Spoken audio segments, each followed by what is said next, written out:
writing my dissertation about community media in the slums of Nairobi. And I went to Nairobi the first time in 2007 during the World Social Forum and met some few people who started up Koch FM.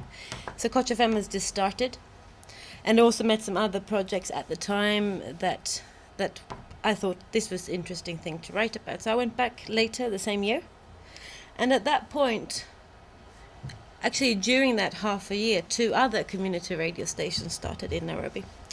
One in Kibera, which is the largest slum in Nairobi, called Pamoja FM, and one in Majengo called Ghetto FM.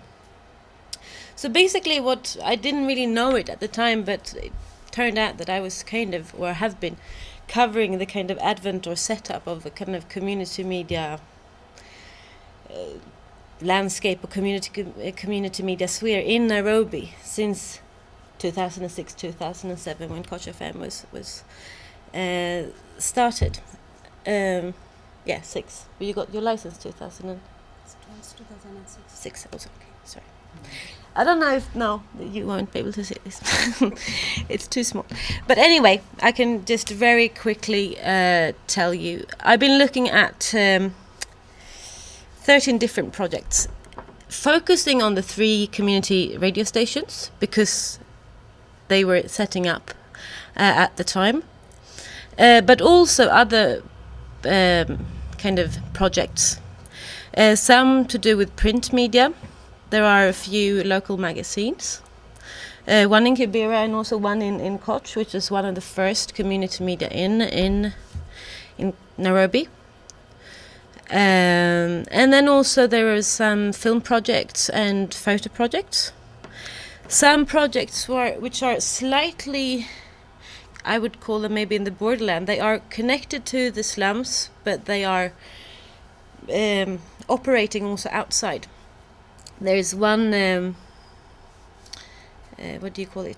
journalist collective, which is called Ghetto Reporters. They are operating in 13-14 different slums, collecting news from the slums and then broadcasting them on different commercial radio stations in order to create awareness about the slums. And also Big Issue Kenya, which is something that we are quite familiar with since it's a global phenomenon. That also write a lot about the slums, but trying to target the upper class or the middle class in order to raise awareness about these. But very quickly, what one can say when it comes to these, even though they are different, these projects, I would say that it's, let me go back, basically the radio stations and maybe the newspapers or the journals that are more operating as media, whereas the others are more projects for local youth in order to have kind of activate them or teach them something, for them to have a meaningful activity. But out of these, anyway, there are very many similarities. First of all, which is something that you were asking about, they all receive funds from abroad. I don't know what they're doing in there, but They were doing something about that. yeah.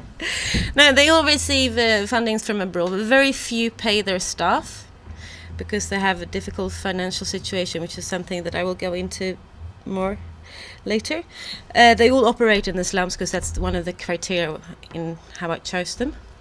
And very many, all of them are somehow educational.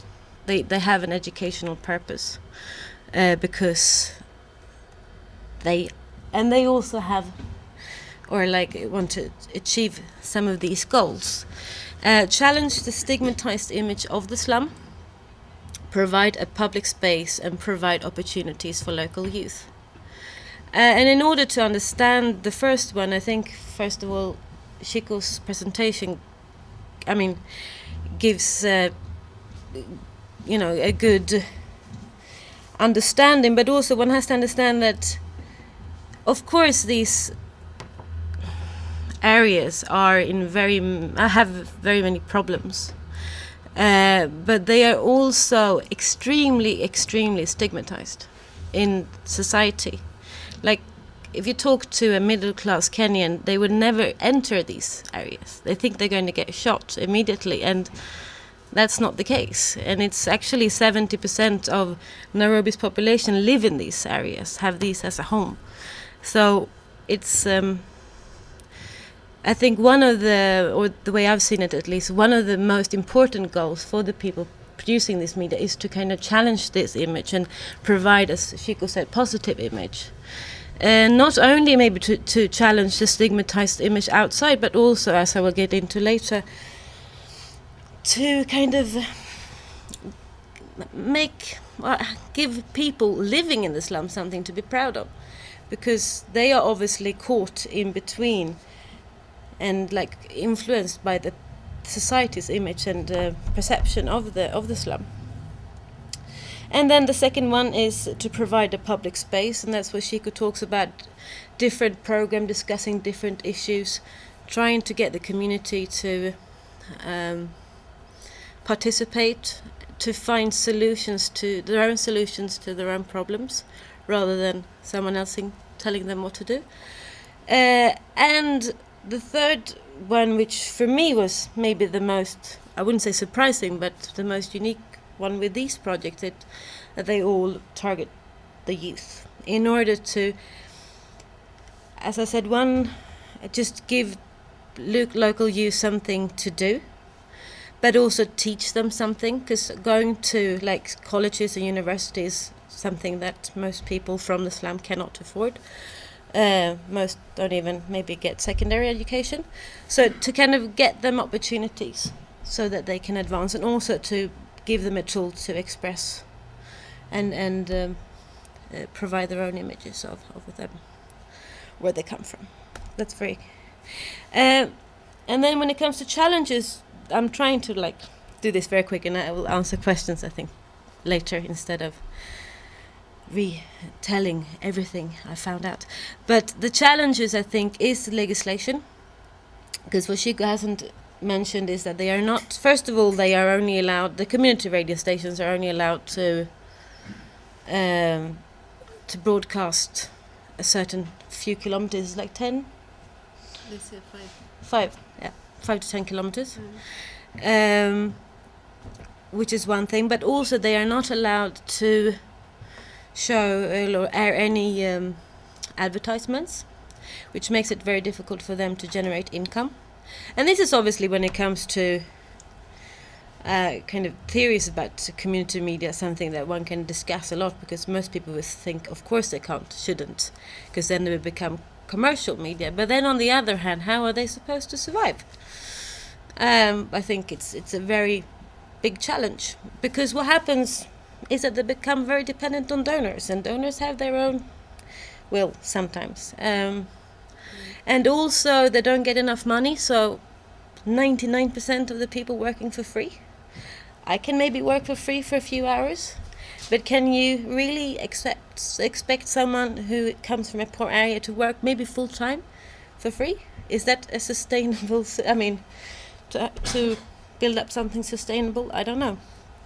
And obviously, of course, again, in some instances it threatens the editorial independence, being dependent on maybe an NGO that wants you to write about maybe security issues, but you want to write about something else. So there is some challenges that I think is very... and then just very quickly also, because as I said, I looked at 13 projects where I've looked at the people producing the media. And then I specialized on the 3 community radio stations, where I've also spent like several months at each, to see how they kind of produce media, how the kind of more journalistic practices and so forth. But then I also done an audience study in Korogocho, where Koch FM is broadcasted, in order to understand how the youth, who is supposed to be the target audience, how they perceive and what benefits do they get out of listening to Koch FM. And I can say that they what was interesting, which is might not be what you think, is that the youth in Koch, according, because I did a survey and then group discussion, have very good media access, which is something that people might not think of when you think about slum area, but they do. However, one can discuss access, of course, also what that actually say. But the most, I think, positive benefit of having a community radio station in an area like Korogocho is their sense of self, their self-esteem and their identity. It has really boosted these young people.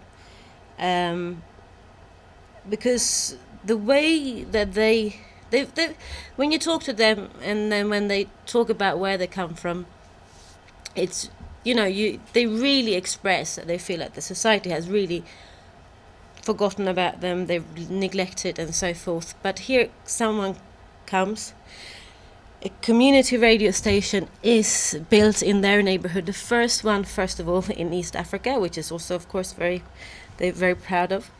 But it's also that listens to them, that discusses issues that they can relate to.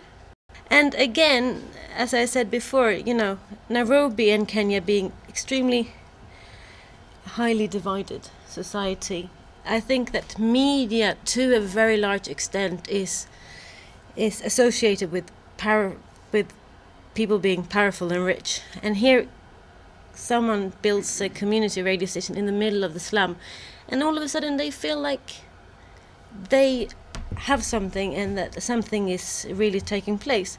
And what it's quite interesting is that they also see then Koch FM as a sign of development, as now things are happening in their community, which is also a bit, which you said, some might have a negative, or like not everyone might be as positive to a project or things like that. Is that I realized when I spoke to these young people that some of them had really high expectations and sometimes very expectations that Koch FM as a community radio station could never fulfill. They thought that just because they had radio stations, they would have roads, they would have this, like that the whole area was all of a sudden going to transform. The people I spoke to were secondary school, which means that they were from 13 to 21, because it depends when you start school, basically. But the teenagers. But other than that, they got useful information from Koch FM, knowledge, and most of all, they saw Chico and other people as role models. Something to be, to see that young people could make it, like young people like them could make it, not, they were not just bad people coming from slums, they were just thieves, etc., etc., etc. And also it became very evident that the young people, again, are identifying themselves to belong to this kind of new generation apart from their parents' generation, because you were asking previously what kind of media you have in Kenya, and you also have something called vernacular radio stations, for example, and papers,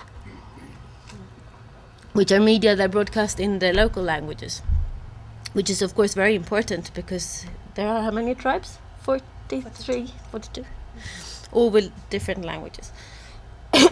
So of course, and some of the older people are mainly fluent in the mother tongue. So, but they also they got a bad reputation during the post-election violence, etc., etc. Whereas Koch FM did another thing, and now you can answer maybe the question. Yes, because that part of the question was also interesting. Yeah, I know that Helen and Koch FM, as a few people started that. However, there are I think there are 2 or 3. There seems to, Ghetto FM is not really part of that, for example. No, not now. Unfortunately, there are a lot of disagreements. So that actually does not really work, unfortunately. Which is very sad because community media are not represented in the media council in Kenya at the moment, which I think is needed in order for them to really strengthen. but hopefully they will sort that out. But at the moment, it's not. I mean, I think their initiative is there, and I think that some few people want to cooperate, but due to different things. I mean, it can be internal conflicts or conflicts between different between the stations. Things are not really as great as they are. I mean, in reality, as they are on paper. Why you said that this community media, they're not allowed to sell the advertising space. Why? Is it because I mean, because they don't. I think this is again. I think when it comes to not being represented in the media council, because when Coach FM received the license, they received a kind of trial version for 3 years, and then they were supposed to, and then the other two got it, and then they were supposed to, or CCK, which is the help me now, Communication Council Kenya, right? They were supposed to kind of review what happened after 3 years, and then Kenya got a new media bill, etc., etc. But anyway, I think the reason, because they are, I mean, community media are not supposed to be commercial entities, right? They're not supposed to be for profit. But I also think today, because I could see them running some advertisement locally just to get income in order to survive, not being dependent on the phones. But I think the mainstream media are quite reluctant. I mean, they don't want that to happen, because that means that there would be more competition for them. So I think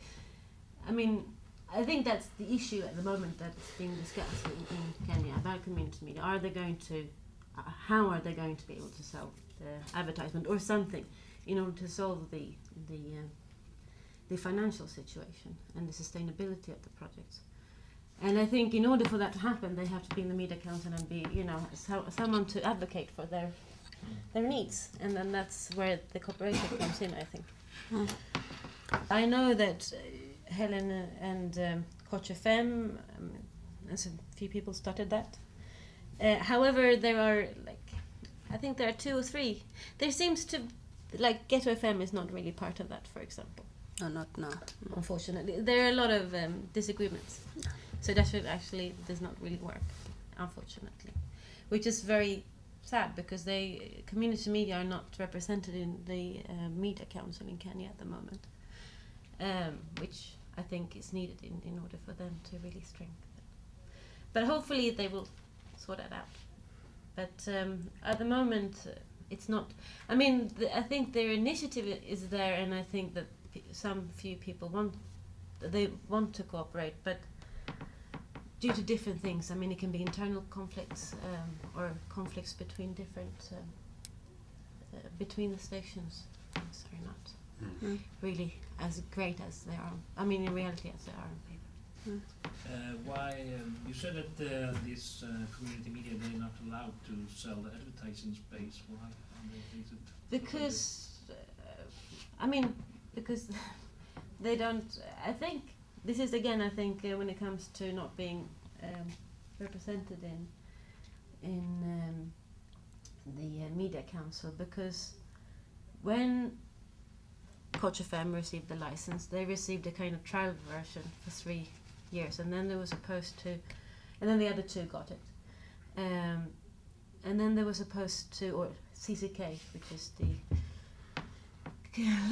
help me now, Communication Council Kenya, right? They were supposed to kind of review what happened after 3 years, and then Kenya got a new media bill, etc., etc. But anyway, I think the reason, because they are, I mean, community media are not supposed to be commercial entities, right? They're not supposed to be for profit. But I also think today, because I could see them running some advertisement locally just to get income in order to survive, not being dependent on the phones. But I think the mainstream media are quite reluctant. I mean, they don't want that to happen because that means that there would be more competition for them. So I think that's the issue at the moment that's being discussed in Kenya about community media. How are they going to be able to sell the advertisement or something in order to solve the financial situation and the sustainability of the projects?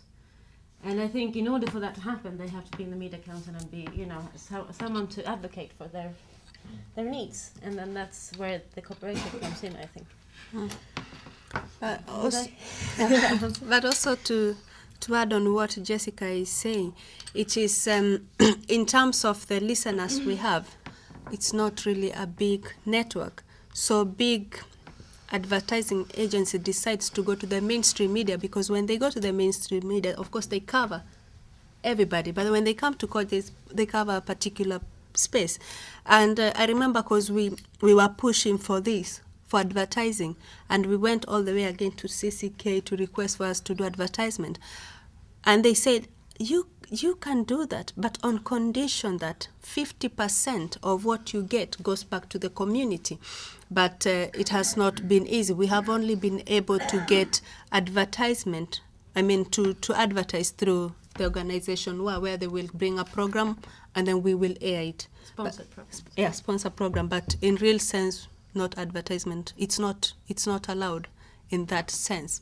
So he was saying to us, you can do it, but he knows that might be sued because it's not legal. I think, again, that's a real problem. I mean, the financial situation, again, like when it comes to also doing, if you're sued, they don't have anyone who backs them up. They can't afford legal costs. So it's a problem. Has that happened? Has anyone sued you? No. We are playing it safe.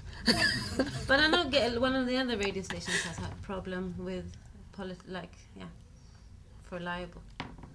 But I don't know really what happened. I think they sorted it out somehow. But I mean, there is a potential risk of that happening, and I know especially maybe not so much the community radio stations, but some of the newspapers say, the way they are covering corruption and so forth, they have to be very, very careful because they've been threatened, their office has been burnt down because they can't afford getting into problems with the law. Because anyway, Kibera being one of being the largest and slum, and there are quite a lot of tensions there, on and off.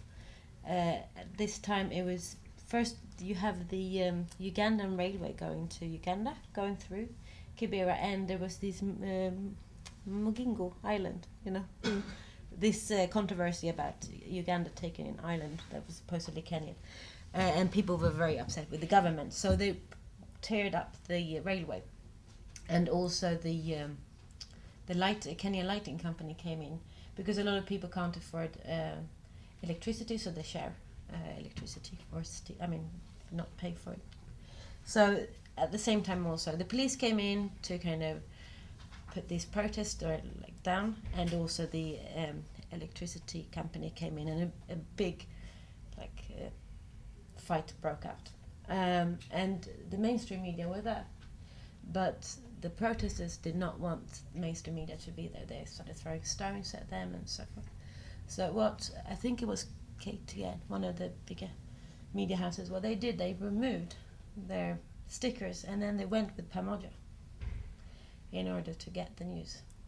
So, but then one can discuss if that's, what the potential outcome could be with that. But I think sometimes the community media can be the access to the community for the mainstream media.